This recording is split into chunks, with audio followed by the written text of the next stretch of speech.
اعوذ باللہ من الشیطان الرجیم بسم اللہ الرحمن الرحیم السلام علیکم ورحمۃ اللہ وبرکاتہ۔ محترم ناظرین کرام، سیرت طیبہ کے اجمالی خاکہ کا تیسرا حصہ پیش خدمت ہے۔ ہم نے پہلے دو حصوں میں یہ دیکھا تھا کہ آپ صلی اللہ علیہ وسلم سے قبل سرزمین عرب کی کیا حالات تھے، مذاہب کی کیا صورتحال تھی، خدا کا کیا تصور تھا، وہاں کا معاشرہ کیسا تھا۔ پھر ایسے معاشرے میں آپ صلی اللہ علیہ وسلم کی ولادت باسعادت، پھر آپ صلی اللہ علیہ وسلم کی پرورش، آپ صلی اللہ علیہ وسلم کی تربیت، حلف الفضول، آپ صلی اللہ علیہ وسلم کا مظلوموں کی مدد کا معاہدہ، پھر آپ صلی اللہ علیہ وسلم کے اس دور میں ایک مذہبی شعور کا آغاز ہونا، آپ صلی اللہ علیہ وسلم کی بعثت، آپ صلی اللہ علیہ وسلم کو نبوت کا عطا ہونا، پھر آپ صلی اللہ علیہ وسلم نے اپنے کام کا آغاز کیسے کیا، آپ صلی اللہ علیہ وسلم کی تبلیغ کے نتیجے میں جو آپ صلی اللہ علیہ وسلم کے ماننے والے تھے، جنہوں نے اسلام قبول کر لیا تھا، کفار مکہ کا ان سے سماجی مقاطعہ یا بائیکاٹ، پھر آپ صلی اللہ علیہ وسلم کو معراج کا عطا ہونا، کفار مکہ کا مظالم کا انتہا کر دینا، اور ان مظالم کے نتیجے میں اللہ تعالیٰ کے حکم سے تمام مسلمانوں کا حضرت صلی اللہ علیہ وسلم کا مدینہ کی طرف ہجرت کر جانا۔ پھر وہیں مدینہ میں امت کی تنظیم نو کس طرح سے ہوئی، یہ ہم نے دیکھا تھا، اور اجڑ کر آنے والے مہاجرین کو بہتر طریقے سے آباد کرنا، اور پھر انصار اور مہاجرین کے درمیان آپ صلی اللہ علیہ وسلم کا ایک رشتہ مواخات یا بھائی چارہ قائم کرنا۔ اس کے بعد پھر ہم نے دیکھا تھا کہ کفار مکہ جن کے مظالم سے تنگ آ کر مکہ کے مسلمان ہجرت کر گئے تھے، اور یہی وہ کفار تھے کہ جن کو اب بھی صبر نہ آ رہا تھا اپنے ہم وطن مسلمانوں کو نکال کر، اور انہوں نے پھر اہل مدینہ کو ایک طرح سے الٹیمیٹم بھیجا کہ محمد صلی اللہ علیہ وسلم اور ان کے ساتھیوں کو ہمارے حوالے کیا جائے۔ بہرحال یہ سلسلہ چلتا رہا۔ پھر فتح مکہ کے حوالے سے ہم نے مختصر طور پر اس کا جائزہ لیا تھا کہ کفار مکہ نے ایک مرحلے پر مسلمانوں کو مشکلات میں گھرا دیکھ کر حدیبیہ کے معاہدے کی خلاف ورزی کی، جس پر آپ صلی اللہ علیہ وسلم خود 10,000 کا ایک مضبوط لشکر لے کر بغیر کسی کو منزل کا پتہ دیے مکہ کی طرف روانہ ہوئے، اور اچانک انہیں آ لیا۔ مکہ پر قبضہ جو ہے وہ خون کا قطرہ بہائے بغیر مکمل ہوا۔ آپ صلی اللہ علیہ وسلم اگرچہ فاتح تھے مگر اس کے باوجود پیکر رحمت بھی تھے۔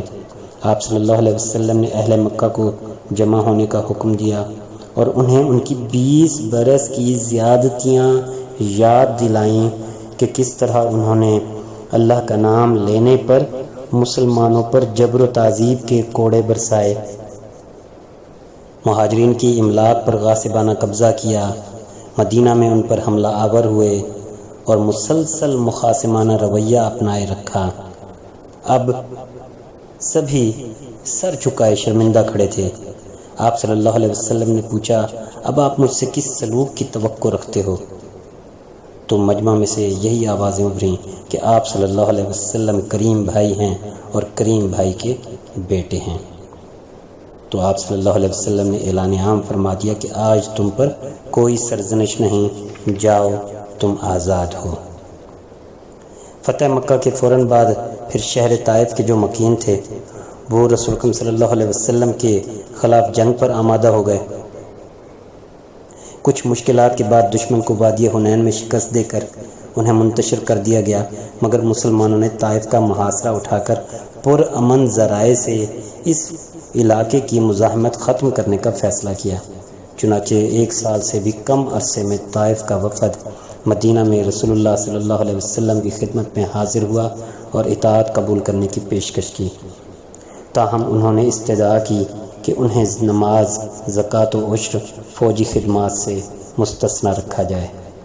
جبکہ زنا اور شراب نوشی کی آزادی برقرار رکھنے کی بھی اجازت ہو، نیز یہ بھی کہ طائف میں ان کے بت لات کا معبد بھی منہدم نہ کیا جائے۔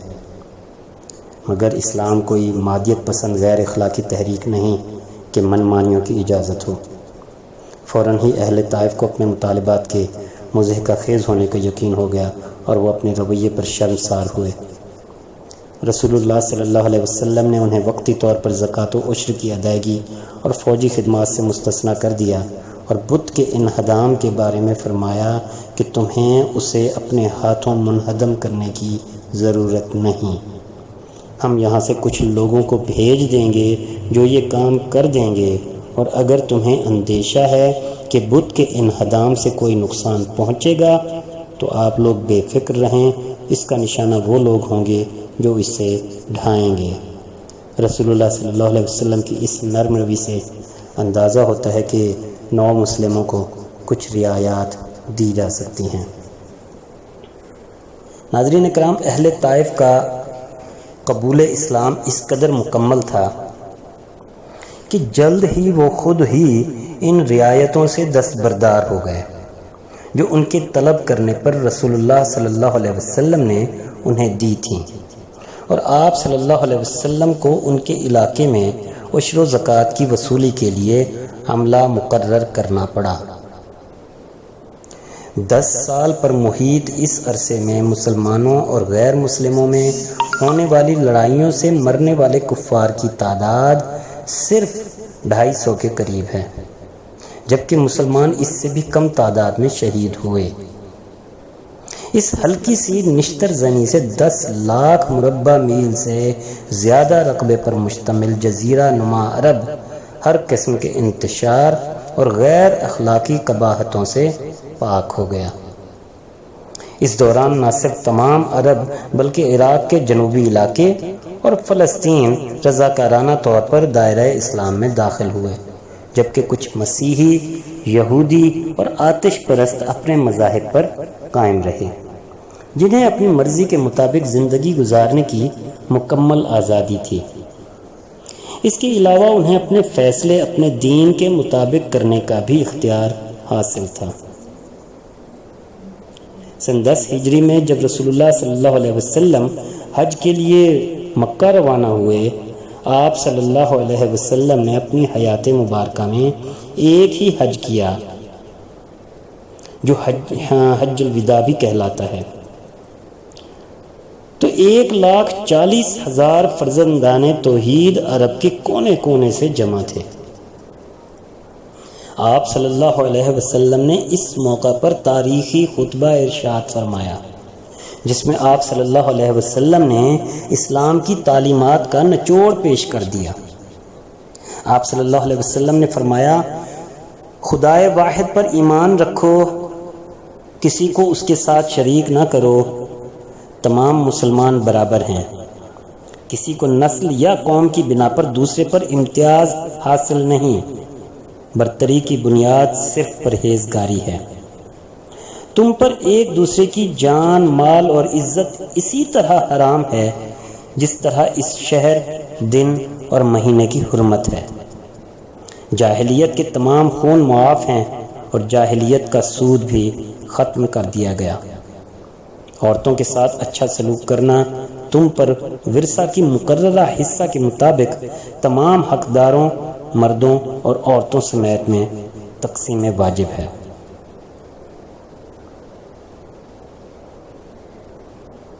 دولت کو چند ہاتھوں میں جمع ہونے سے روکنا، قرآن اور میری سنت کو اپنی زندگی میں جاری و ساری رکھنا۔ یہ تاریخی خطبے کے چند نکات تھے۔ آپ صلی اللہ علیہ وسلم کا وصال۔ مدینہ واپسی پر آپ صلی اللہ علیہ وسلم علیل ہو گئے، اور چند ہفتوں بعد جب آپ صلی اللہ علیہ وسلم نے داعی اجل کو لبیک کہا تو آپ صلی اللہ علیہ وسلم مکمل طور پر مطمئن تھے کہ اللہ تعالیٰ نے جو کام آپ صلی اللہ علیہ وسلم کے سپرد کیا تھا، یعنی اس کا پیغام اس کے بندوں تک پہنچانا، اس کو آپ صلی اللہ علیہ وسلم نے مکمل کر دیا تھا۔ آپ صلی اللہ علیہ وسلم نے آنے والی نسلوں کے لیے ایک ایسا دین چھوڑا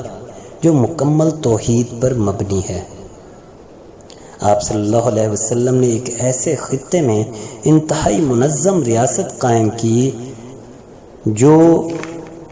صدیوں سے بد امنی اور لاقانونیت کا گہوارہ تھا، اور وہاں امن قائم کر دیا جہاں ہر شخص دوسرے کے خلاف آمادہ پیکار تھا۔ آپ صلی اللہ علیہ وسلم نے معاملات دین اور دنیا نیز مذہب اور سیاست میں ہم آہنگی اور توازن قائم کیا۔ آپ صلی اللہ علیہ وسلم نے ایک ایسا نظام قانون چھوڑا جس نے غیر جانبدارانہ انصاف کی فراہمی یقینی بنائی، جس کی نظر میں سربراہ مملکت اور ایک عام آدمی میں کوئی فرق نہ تھا، جس میں مذہبی رواداری کا یہ عالم تھا کہ مسلمان ممالک کے غیر مسلم شہری قانونی، عدالتی اور سماجی رسوم و رواج کے معاملات میں مکمل آزاد تھے۔ ریاست کے محاصل کے معاملات میں قرآن نے آمدنی اور اخراجات کی حدیں مقرر کر دی ہیں، جس میں معاشرے کے نادار طبقوں کی طرف خصوصی نظر رکھی گئی ہے۔ سرکاری محاصل کے بارے میں واضح کر دیا گیا کہ یہ سربراہ مملکت کی ذاتی املاک میں شمار نہیں ہوں گے۔ سب سے بڑھ کر یہ کہ رسول اللہ صلی اللہ علیہ وسلم نے خود اعلیٰ ترین مثال قائم کی، اور آپ صلی اللہ علیہ وسلم جو دوسروں کو تلقین کرتے خود بھی اس پر عمل پیرا ہوتے۔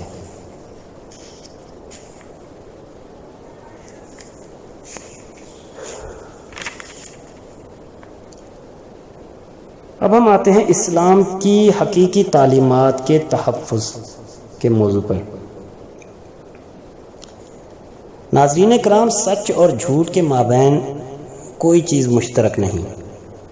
اور نہ ہی دنیا میں کوئی دو چیزیں ایک دوسرے سے اس طرح متضاد ہو سکتی ہیں جس طرح یہ ہیں۔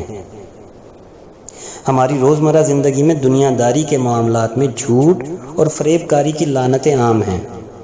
اور ہر ایک کے علم میں ہیں، مگر جہاں تک ابدی نجات یعنی عقائد اور کسی مذہب کی حقیقی تعلیمات کا تعلق ہے، ان میں جھوٹ یا فریب کاری سب سے بڑی لعنت اور برائی ہے۔ ایک دیانتدار اور معقول فکر کے حامل شخص کو کسی نصیحت یا تعلیم کے درست اور قابل قبول ہونے یا نہ ہونے کا اندازہ کرنے میں کوئی مشکل پیش نہیں آتی، مگر جہاں معاملہ مذہب اور عقائد کا ہو تو عام طور پر بات سے پہلے یہ پرکھا جاتا ہے کہ کہنے والے کی ساکھ کیا ہے۔ اگر بات کرنے والا قابل اعتماد ہے تو اگر کچھ باتیں اس کی سمجھ میں نہیں بھی آ رہی تو سننے والا اسے اپنی فہم کی کمزوری تصور کرتا ہے اور اس بنا پر اس کے فرامین کو مسترد نہیں کرتا۔ ایسی صورتحال میں الفاظ اور تعلیمات کی صداقت کو جانچنا، خصوصاً جب کہ کہنے والا دنیا سے رخصت ہو چکا ہو، اور بھی اہم ہو جاتا ہے۔ دنیا کے تمام اہم مذاہب کی بنیاد مخصوص مقدس کتابیں ہوتی ہیں، اور اکثر ان کا ماخذ اللہ کی طرف سے آنے والی وحی قرار دیا جاتا ہے۔ تاہم اگر بدقسمتی سے مقدس کتاب کا اصل مسودہ کسی طرح ضائع ہو جائے تو اس کا جو متبادل تیار کیا جائے گا وہ کبھی بھی مکمل طور پر اصل کے مطابق نہیں ہو سکتا۔ شاید ہندو، بدھ، یہودی، پارسی اور مسیحی اپنے اپنے مذاہب کی بنیادی تعلیمات کو محفوظ رکھنے کے طریقے کا مسلمانوں کے طریقے سے موازنہ کرنا چاہیں، مگر سوال یہ ہے کہ ان کی کتابیں کس نے تحریر کی، ان کو نسل در نسل کس نے منتقل کیا، جو مسودے اگلی نسل کو منتقل ہوئے اصل تھے یا محض ان کے تراجم تھے، کیا ایک ہی مذہب کے مختلف فرقوں کے مابین جنگ و جدل نے مسودوں کی نقول کو نقصان نہیں پہنچایا؟ کیا مختلف مذاہب میں اندرونی تضادات اور خلا نہیں پائے جاتے جن کا حوالہ کسی دوسری جگہ سے مل جاتا ہے؟ یہ وہ چند سوالات ہیں جن کا سامنا سچائی کے حقیقی متلاشی کو تلاش کرنا پڑتا ہے اور جو اطمینان بخش جوابات کے متقاضی ہیں۔ محفوظ بنانے کے ذرائع کیا ہیں؟ جس وقت بڑے مذاہب کا ظہور ہوا اس وقت لوگ نہ صرف اپنے حافظے پر انحصار کرتے تھے بلکہ اپنے خیالات کو محفوظ بنانے کے لیے تحریر کا فن بھی ایجاد ہو چکا تھا۔ ان میں تحریری شکل میں مخطوطات کو محفوظ بنانا حافظے سے زیادہ دیر پا تھا، کیونکہ انسانی عمر کی طوالت بہرحال محدود ہوتی ہے۔ لیکن اگر دونوں ذریعوں کا الگ الگ جائزہ لیا جائے تو یہ بھی غلطیوں سے پاک نہیں ہے۔ یہ روزمرہ کے تجربات کی بات ہے کہ اگر کوئی شخص کوئی تحریر لکھتا ہے اور پھر اس پر نظر ثانی کرتا ہے تو اس میں کچھ نہ کچھ غلطیاں ضرور موجود ہوتی ہیں۔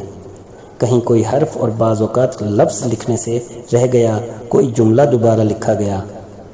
2 بار لکھا گیا، یا وہ لفظ نہ لکھا گیا جو ارادے میں تھا۔ گرامر کی غلطیاں بھی نکل آتی ہیں، حتیٰ کہ لکھنے والے کی بعض اوقات رائے مکمل تبدیل ہو جاتی ہے اور وہ نظر ثانی کرتے وقت اپنے طرز تحریر، خیالات اور دلائل کی اصلاح کر لیتا ہے، اور کبھی ایسا بھی ہوتا ہے کہ وہ پورا مسودہ ہی از سر نو تحریر کرنے لگتا ہے۔ یہی صورتحال حافظے کے ساتھ بھی ہے۔ وہ لوگ جو کوئی سبق زبانی یاد کرتے ہیں اور پھر اسے بعد میں دہراتے ہیں، وہ جانتے ہیں خصوصاً اس صورت میں کہ یاد کیا ہوا سبق طویل ہے کہ دہراتے وقت بعض اوقات کوئی نقطہ ان کے حافظے کی گرفت سے نکل جاتا ہے اور پھر انہیں وہ لفظ چھوڑ کر آگے بڑھنا پڑتا ہے، یا بعض اوقات وہ لفظوں کو خلط ملط کر دیتے ہیں اور بعض اوقات سلسلہ سرے سے ہی بھول جاتے ہیں۔ ایسا بھی ہوتا ہے کہ درست الفاظ تحت الشعور میں محفوظ ہوتے ہیں اور اسی لمحے دوبارہ یاد آ جاتے ہیں، یا کوئی دوسرا لقمہ دے کر یاد دلا دیتا ہے، اور یا پھر وہ دوبارہ تحریری شکل میں محفوظ مسودے سے دیکھ کر اسے درست کر لیتے ہیں۔ خود رسول اللہ صلی اللہ علیہ وسلم قوی حافظہ کے مالک تھے، اور آپ صلی اللہ علیہ وسلم قرآن مجید کو محفوظ رکھنے کے لیے بیک وقت دونوں طریقے استعمال کرتے تھے تاکہ یہ ایک دوسرے کے لیے طاقت کا باعث ہوں اور متن کی صحت کو یقینی بنا کر غلطیوں کے امکان کو کم سے کم رکھا جا سکے۔ اب ہم آتے ہیں اسلامی تعلیمات پر کہ اسلام کی تعلیمات کا ماخذ بنیادی طور پر قرآن اور سنت رسول صلی اللہ علیہ وسلم ہے۔ آپ صلی اللہ علیہ وسلم خود اپنے کاتبین کو بعض اسباق لکھواتے تھے جنہیں ہم قرآن کہتے ہیں، اور جو آپ صلی اللہ علیہ وسلم کے فرامین آپ صلی اللہ علیہ وسلم کے صحابہ کرام رضوان اللہ علیہم اجمعین نے جمع کیے وہ احادیث کہلاتی ہیں۔ قرآن کے لفظی معنی ہے پڑھنا یا تلاوت کرنا۔ اسے اپنے صحابہ رضی اللہ تعالیٰ عنہ کو لکھواتے اور ان کے سامنے تلاوت کرتے ہوئے آپ صلی اللہ علیہ وسلم ان کو بتاتے تھے کہ یہ اللہ کی طرف سے آپ صلی اللہ علیہ وسلم پر وحی کیا گیا ہے۔ آپ صلی اللہ علیہ وسلم نے تمام کا تمام کلام مسلسل نہیں لکھوایا، کیونکہ اللہ کی طرف سے وحی وقفوں سے آتی تھی، اور جو ہی کلام پاک کا کوئی حصہ نازل ہوتا آپ صلی اللہ علیہ وسلم اسے صحابہ کرام رضوان اللہ علیہم اجمعین کو سناتے اور انہیں ہدایت کرتے کہ اسے نہ صرف زبانی یاد کر لیں تاکہ نمازوں میں پڑھا جا سکے، بلکہ اسے تحریر میں بھی لے آئیں اور نقول بھی تیار کر لیں۔ اس موقع پر آپ صلی اللہ علیہ وسلم صحابہ کرام رضوان اللہ علیہم اجمعین کو یہ بھی فرماتے کہ پہلے سے نازل شدہ قرآن میں نئے حصے کو کس جگہ رکھنا ہے۔ ناظرین کرام، یہ بات قابل فہم معلوم ہوتی ہے کہ سب سے پہلا جو کلام نازل ہوا اسے فوری طور پر احاطہ تحریر میں نہیں لایا گیا، کیونکہ اس وقت ابھی کوئی مسلمان ہوا ہی نہیں تھا۔ اس کے علاوہ قرآن کی نازل ہونے والی یہ آیات چھوٹی چھوٹی اور تعداد میں بہت تھوڑی تھیں، اور ایسا کوئی خدشہ نہیں تھا کہ خدا نخواستہ رسول اللہ صلی اللہ علیہ وسلم کے حافظے سے یہ محو ہو جائیں گی، کیونکہ آپ صلی اللہ علیہ وسلم اکثر و بیشتر اپنی عبادت اور گفتگو میں انہیں دہراتے رہتے تھے۔ کچھ تاریخی حقائق صورتحال کی تصویر ہمیں دکھاتے ہیں۔ حضرت عمر رضی اللہ تعالیٰ عنہ کے بارے میں کہا جاتا ہے کہ دائرہ اسلام میں داخل ہونے والے وہ 40ویں شخص تھے۔ یہ واقعہ نبوت کے 5ویں سال یعنی ہجرت سے 8 سال پہلے کا ہے، اور اسلام کے ان ابتدائی برسوں میں بھی قرآن تحریری شکل میں موجود تھا، کیونکہ ابن حشام کی روایت کے مطابق حضرت عمر رضی اللہ تعالیٰ عنہ اپنی بہن کے گھر میں قرآن کی کچھ آیات کو تحریری شکل میں پڑھ کر ہی متاثر ہوئے اور پھر مسلمان ہو گئے۔ یہ تو پورے یقین کے ساتھ کہنا مشکل ہے کہ قرآن کو تحریری شکل میں محفوظ کرنے کا کام دراصل کس وقت شروع ہوا،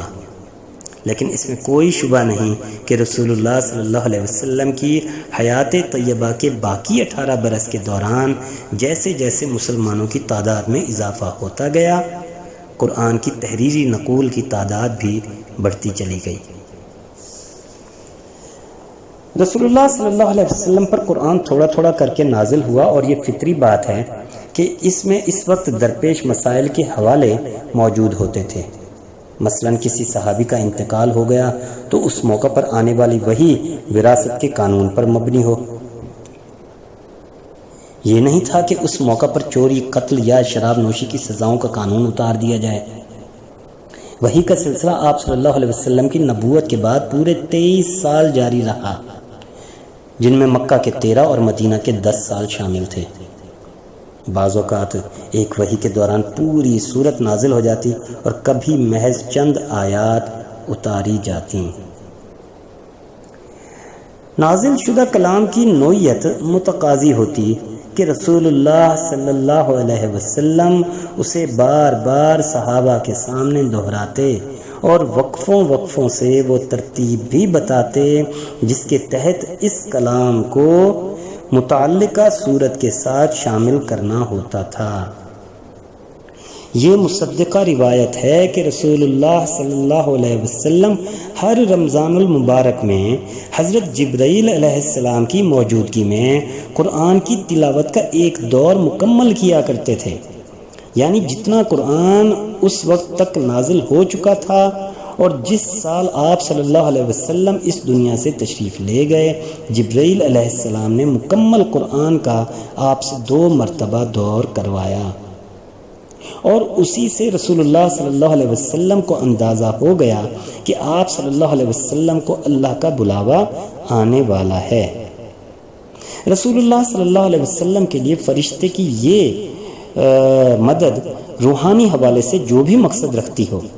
آپ صلی اللہ علیہ وسلم کے صحابہ آپ صلی اللہ علیہ وسلم کے اس دور میں شامل ہوتے تھے اور اپنی اپنی نقول کو رسول اللہ صلی اللہ علیہ وسلم کی تلاوت کے مطابق درست کر لیتے تھے۔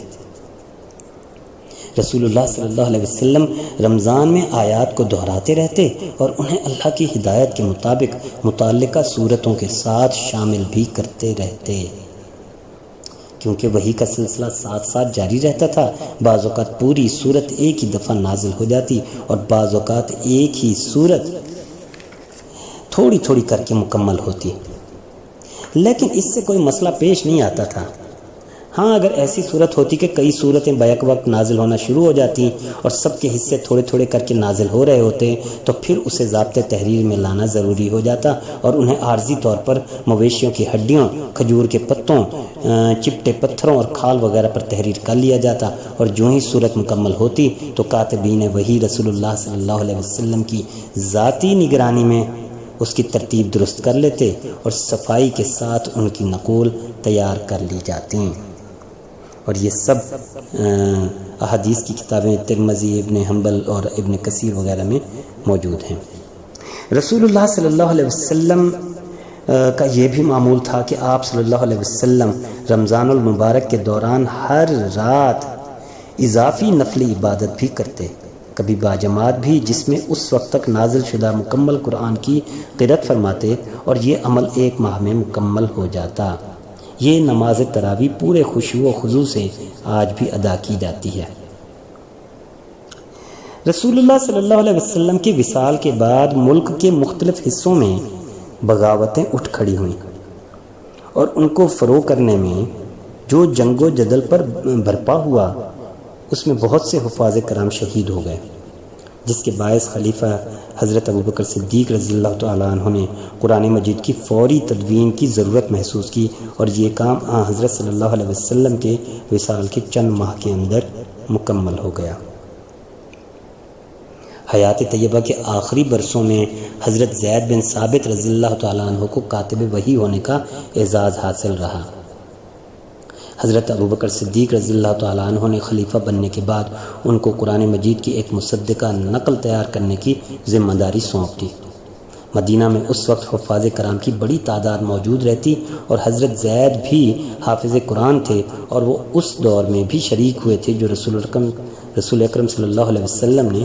آخری دفعہ حضرت جبریل علیہ السلام کے ساتھ مکمل کیا تھا۔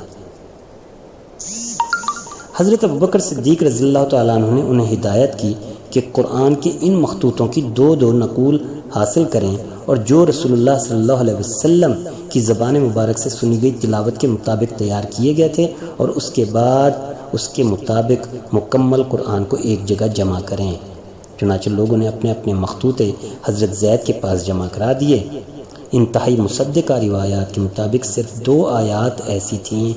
جن کی شہادت کے لیے ایک دستاویز دستیاب ہوئی، ورنہ باقی تمام قرآن مجید کی تصدیق ان گنت مصدقہ مخطوطوں سے ہو گئی۔ ناظرین کرام، اس طرح جو مصدقہ نقل تیار ہوئی اسے مصحف کہا گیا۔ یہ نسخہ خلیفہ حضرت ابوبکر صدیق رضی اللہ تعالیٰ عنہ کی تحویل میں رہتا، اور آپ کے بعد آپ کے جانشین حضرت عمر رضی اللہ تعالیٰ عنہ کی تحویل میں چلا گیا۔ مسلمانوں کی تعداد میں اضافے کے ساتھ قرآن پڑھنے والوں کی تعداد بھی بڑھنے لگی، اور قرآن کے نسخوں کی مانگ میں بھی اسی نسبت سے اضافہ ہونے لگا۔ چنانچہ اس ضرورت کو دیکھتے ہوئے حضرت عمر رضی اللہ تعالیٰ عنہ نے کافی تعداد میں قرآن مجید کی مصدقہ نقول تیار کروا کر صوبائی دارالحکومتوں میں بھجوا دی، تاکہ مفسدوں کو تحریف کا موقع نہ مل سکے۔ تاہم قرآن مجید کے مصدقہ نسخوں کی وسیع پیمانے پر تقسیم کا اعزاز حضرت عثمان رضی اللہ تعالیٰ عنہ کو حاصل ہوا۔ آپ کے دور کی اسلامی سلطنت میں آرمینیا کا دور دراز خطہ بھی شامل تھا، اور آپ کے علم میں یہ بات لائی گئی کہ وہاں قرآن مجید کے ایسے نسخے دیکھے گئے ہیں جو ایک دوسرے سے مختلف تھے، اور بعض اوقات قرآن پڑھانے والوں کے مابین اس بارے میں جھگڑے بھی ہو چکے ہیں کہ ہر کوئی اپنے پاس موجود قرآن کو درست سمجھتا ہے۔ حضرت عثمان رضی اللہ تعالیٰ عنہ نے یہ اطلاع ملتے ہی حضرت زید بن ثابت رضی اللہ تعالیٰ عنہ کی قیادت میں کاتبین کی ایک جماعت بٹھا دی، اور فوری طور پر ان سے مصحف صدیقی کے مطابق قرآن مجید کے 7 مصدقہ نسخے تیار کروائے، اور انہیں یہ اختیار بھی دیا کہ جہاں ضرورت سمجھیں پرانے رسم الخط کو تبدیل کر دیں۔ دراصل عرب کے یہ رسم الخط کے حوالے سے بتا دوں کہ دراصل عرب کے جو مختلف قبائل اور علاقے تھے ان کا عربی کا لب و لہجہ ایک دوسرے سے مختلف تھا۔ چنانچہ جس مفتوحہ علاقے میں جو معلم قرآن گیا اس نے اپنے لہجے میں قرآن پڑھایا۔ اس وقت ابھی قرآن مجید پر اعراب نہیں لگے تھے، اس لیے ہر پڑھنے والا اپنے لہجے کے مطابق پڑھنے میں آزاد تھا۔ مثلاً عراق میں عبداللہ بن مسعود معلم قرآن تھے، ان سے قرآن پڑھنے والے اسی لہجے کو درست سمجھتے، جبکہ شامی مقداد ابن اسود کے لہجے کو درست سمجھتے تھے۔ اسی نزاع کو ختم کرنے کے لیے حضرت عثمان رضی اللہ تعالیٰ عنہ نے مصحف صدیقی کی نقول کو مصدقہ قرار دے کر دیگر تمام نسخے جمع کر کے جلوا دیے، تاکہ مستقبل میں کوئی فتنہ پیدا نہ ہو سکے۔ اور یہ آپ کی حکمت کا اعجاز ہے کہ آج دنیا کے ایک حصے میں موجود قرآن دوسرے حصے کے قرآن سے ذرا سا بھی مختلف نہیں۔ تو ان نقول کو مدینہ منورہ میں صحابہ کرام رضوان اللہ علیہ مجمعین کے اجتماع میں، جن میں حفاظ کرام بھی موجود تھے، تلاوت کر کے ان کی مزید تصدیق کی گئی، اور پھر یہ نسخے اسی ہدایت کے ساتھ صوبائی صدر مقامات پر بھجوائے گئے کہ آئندہ تمام نقول ان مصدقہ نسخوں کے مطابق تیار کرائی جائیں، اور باقی موجود تمام نسخے تلف کر دیے جائیں۔ یہ بات قابل فہم ہے کہ اسلام کے ابتدائی دور میں مسلمانوں کی عظیم فتوحات کو دیکھتے ہوئے بعض دنیا طلب منافق بھی بظاہر مسلمان ہو گئے تھے، مگر ان کا مقصد مادی منافع کا حصول تھا اور ان کی موجودگی سے مسلمانوں کو نقصان بھی پہنچا۔ ایسے افراد سے خدشہ تھا کہ وہ موقع ملنے پر قرآن مجید میں تحریف کر دیتے۔ ایسے ہی لوگوں نے حضرت عثمان رضی اللہ تعالیٰ عنہ کے اس حکم پر مگرمچھ کے آنسو بہانا شروع کر دیے، جس میں غیر مصدقہ قرآنی نسخوں کی تلفی کا حکم دیا گیا تھا۔ روایات میں آتا ہے کہ رسول اکرم صلی اللہ علیہ وسلم نے بعض اوقات کچھ آیات منسوخ بھی کیں جو پہلے تلاوت کا حصہ تھیں، اور ایسا اس لیے کیا گیا کہ اللہ تعالیٰ نے اس کی جگہ نئی آیات نازل کر دی، اور ایسا بھی ہوا کہ بعض صحابہ کرام رضوان اللہ علیہم اجمعین نے یہ منسوخ شدہ آیت حفظ کر رکھی تھی اور وہ فوت ہو جانے یا مدینہ سے دور ہونے کے باعث نئی تبدیلی سے بے خبر رہے۔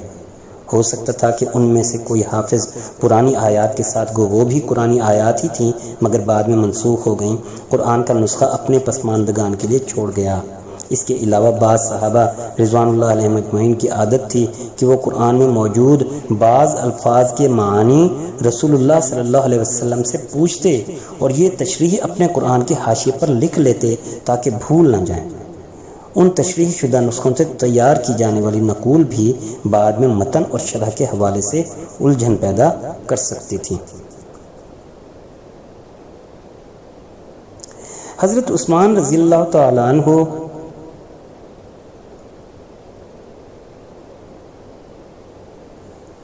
حضرت عثمان رضی اللہ تعالیٰ عنہ کی طرف سے غیر مصدقہ نسخے تلف کرنے کے حکم کے باوجود 3 اور 4 صدی ہجری تک ایسے نسخے بڑی تعداد میں موجود تھے جن سے قرآن میں تضادات کے موضوع پر ضخیم کتابیں تیار ہو سکتی تھیں۔ ان میں سے کچھ مخطوطے ہم تک بھی پہنچے ہیں اور ان کے گہرے مطالعے سے ثابت ہو گیا کہ یہ تضادات یا شرح تفسیر کے باعث تھے یا پرانی عربی عبارتیں پڑھنے میں دقت، کیونکہ ان پر آج کی طرح نہ تو اعراب تھے اور نہ ہی نکات ہوتے تھے، جس کے باعث ایک دوسرے سے ملتے جلتے بعض حروف کی پہچان مشکل تھی۔ اس کے علاوہ مختلف علاقوں میں بولی جانے والی عربی ایک دوسرے سے تھوڑی بہت مختلف ہوتی تھی، جیسا کہ آج بھی ایک ہی زبان مختلف علاقوں میں تھوڑے فرق کے ساتھ بولی جاتی ہے، اور رسول اکرم صلی اللہ علیہ وسلم نے دوسرے علاقوں کے مسلمانوں کو اجازت دے دی تھی کہ وہ اپنی زبان اور لہجے کے مطابق تلاوت کریں، اور بلکہ یہ بھی کہ اگر کسی لفظ کی ادائیگی ان کی گرفت سے باہر ہے تو وہ اس کی جگہ اس کا مترادف استعمال کر لیں جس کو وہ سہولت کے ساتھ بول لیں۔ آپ صلی اللہ علیہ وسلم کا یہ اقدام دراصل آپ صلی اللہ علیہ وسلم کی حد درجہ رحمت اور شفقت کا نتیجہ تھا۔ تاہم حضرت عثمان رضی اللہ تعالیٰ عنہ کے عہد خلافت میں محسوس کیا گیا کہ اب ابلاغ عامہ کی صورت پہلے سے بہت بہتر ہے، اس لیے عمومی تعلیم و تدریس کی حد تک یہ رعایت واپس لے لی جائے تاکہ خدائی کلام کو پڑھنے میں عوام الناس کو الجھن اور پیچیدگی کا سامنا